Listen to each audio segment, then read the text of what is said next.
Welcome to Empleyadong Hardinero. So sa nakita na po natin, malinis na siya sa 2 araw. This is the 3rd day sa project natin na dito sa backyard garden. Ngayon, magtanim tayo ng pipino. Gaya ng sinasabi ko nung una, magtanim tayo ng pipino.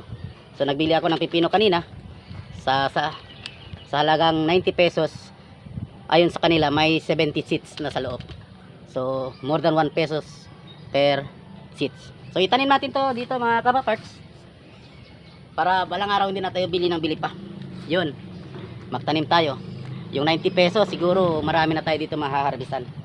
So may instruction naman dito kung sinong hindi pa marunong magtanim na dito. May mga instruction naman dito kung paano magtanim direct sa lupa o idaan muna sa paso.